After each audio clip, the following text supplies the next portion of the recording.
Hi, Julie here, and this is why I think Dr. Chan's GCSE Total Recall System is completely the wrong title for this book.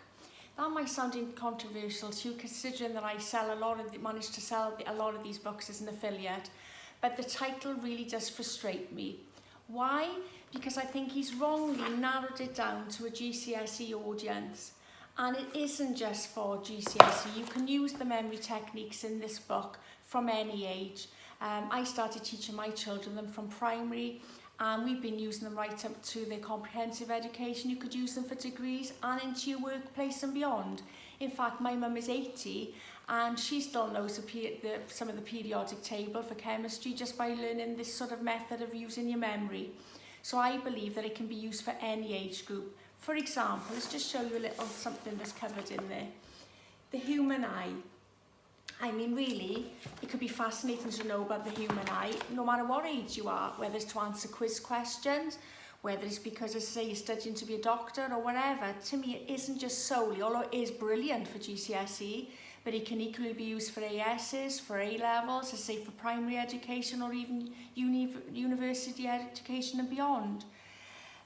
Just to give you a quick example of, for example, how we would use for the human eye. If you can see, like the first part there, can you see is the ciliary muscle, and then iris, and then the next one is pupil. So the way you'd use this particular memory technique, because there's 3 different ones featured in the book, but by making up a little story, you could link up, for example, there are 11 parts in the eye. Okay, there's 11 components. So the first way of remembering that is to think you're going into a room and there's a big 11 or 2 pillars to represent 11. So then you know that there are 11 components to the eye. Tricky words then, like the ciliary muscle, I would have, for those of you who are sort of my age, you'd remember cilla black. I'd have a cilla black, or there might be another cilla that you can think of. And an iris, if you can think of an iris, or it could be cilla black holding a big iris flower in her hand.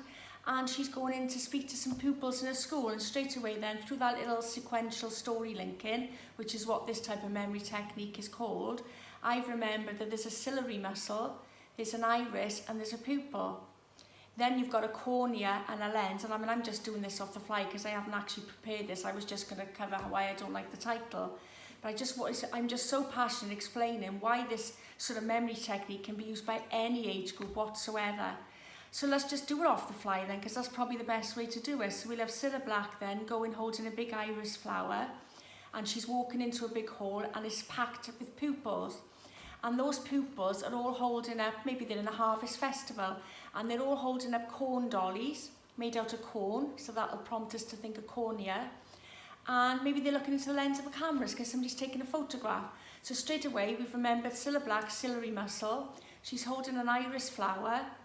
She's then looking at pupils because she's going to actually speak on the stage to pupils. The pupils are all holding up corn dollies to a camera, so that's cornea and lens. Now, I literally, honestly, have never looked at this till this morning when I decided to make this video. So let's take it one step further then, vitreous. I mean, that's really a difficult one, vitreous. Could we have victory, that they're all won, yay, because they won at something, vitreous? So they're holding up their corn dollies to the lens, and maybe the photographer's saying to them, be in victory, vitreous, okay? Choroid, oh gosh, this is a hard one. Choroid, could you remember it by a choir playing in the corner? Choroid, choir, because choroid's a tricky one. Maybe you can think of a different one. But choroid, I'm going to remember it by a choir, because at least it's C-H-O, and there's an R in it, so I know that's going to leave me there. Retina. What can we do with retina? Retina. I have to think about that one, and I don't even know how to pronounce the other one. Fovea. Maybe you'd have to remember 5 or something for that one to remember the sort of the F and the V in it. Fovea. If I had a bit more time to think about it, I could probably. You can get the basis of how you do this, can you? I mean, what can we do with retina?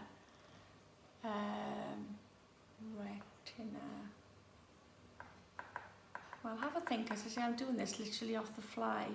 And then you've got the optic nerve. So as Cilla is leaving the assembly, I know straight away what I'd have there.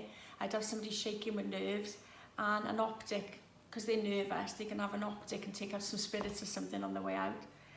And then the next one, I said I don't know how to pronounce these, sclera. I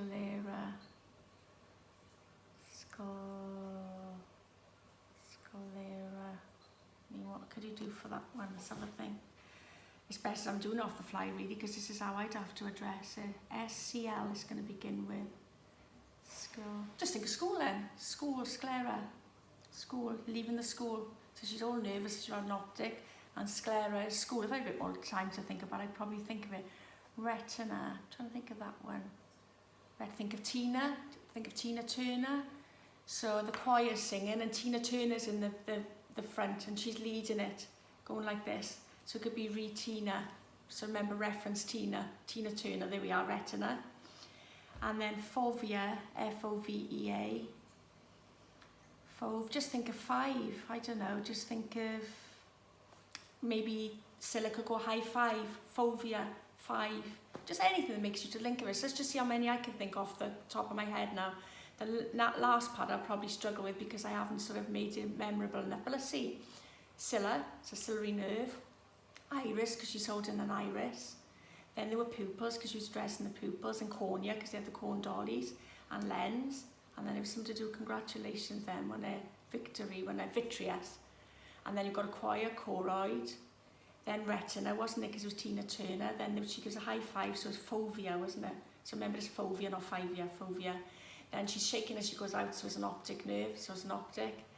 And then school, and then we've got to remember that tricky word, sclera. So it's not bad, isn't it? Literally, honestly, I've never looked at that before, because my purpose was just to tell you and to prove to you why this is definitely not just for GCSE. You can use this type of way of making things into images to store them into your long-term memory for absolutely any part of your life and at any age.